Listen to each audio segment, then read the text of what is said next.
Welcome back to the Michigan Business Beat, brought to you on the Michigan Business Network. Chris Holman here.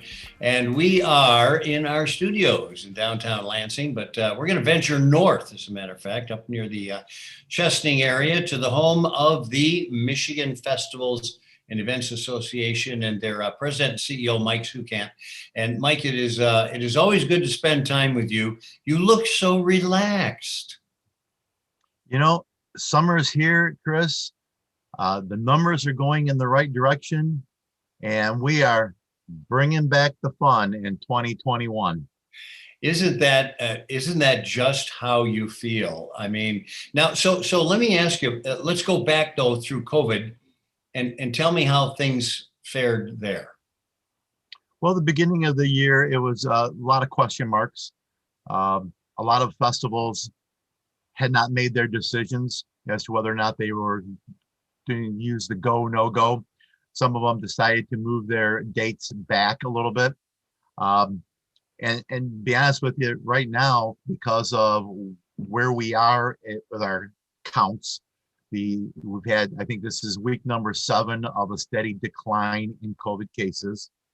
And if you look at history, because this is year number 2 of COVID, we have a steady decline through May, bottoming out by Memorial Day weekend, flatlined across our summer months, and then started to increase after Labor Day. And there's no reason to think that that's not going to stay the same this year. But we've got 3 vaccines that are out there right now, and people are getting the vaccines, and we're already statewide, we're almost at 55% from the last numbers I've seen. And festivals that are going on are having fantastic years. Every single carnival that I have talked to said they have broken their record, their best year records in revenue.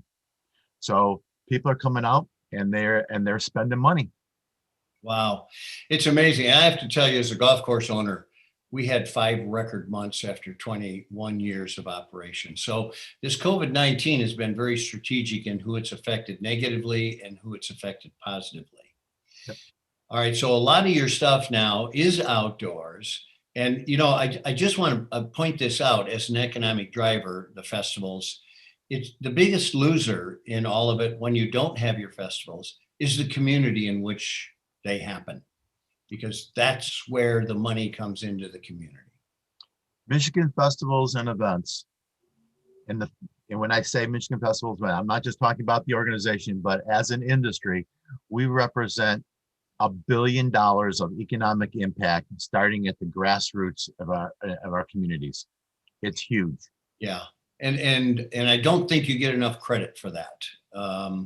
Let's talk now about what you see coming up, and let's extrapolate. Let's say the incidence of COVID goes down at the rate it's going down.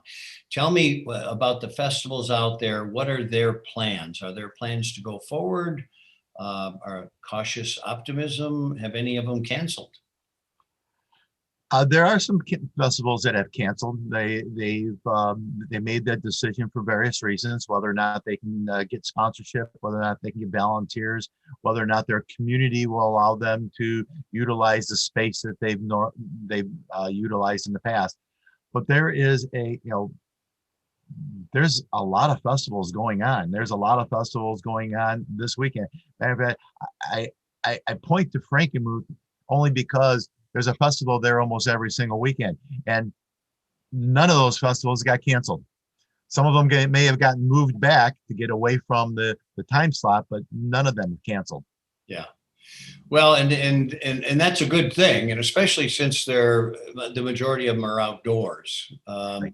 But I think about things like the Cherry Festival is an obvious one, and that is a year-round planning, as I suppose a lot of the festivals are. But that is a big deal. Where are they at this year? They made some adjustments to their itinerary. They are still proceeding forward. There are some aspects of it that have been moved to 2022. There are some aspects of it that they're going to do virtual, but they still have their carnival. They're still going to have their flea market. They're still going to have, again, like you said, they're having all those outdoor activities. There are still some activities that they don't know whether or not they're going to be able to do this year, and they're holding off to the last minute. But they're still on the books. Now, Mike, if your constituents, your members are not having their festivals, how does that affect your budget? Chris, we had 85% of our members renew this year. Wow. Wow. That's amazing. That is. Well, congratulations. That shows that you're doing something right. Mike Szukhent, President and CEO of the Michigan Festivals and Events Association in Chesaning. Always good to spend time with you. I will see you at 15 festivals this summer, Mike. I'll hold you to it, and I'll have 15 festivals for you. All right. We appreciate that.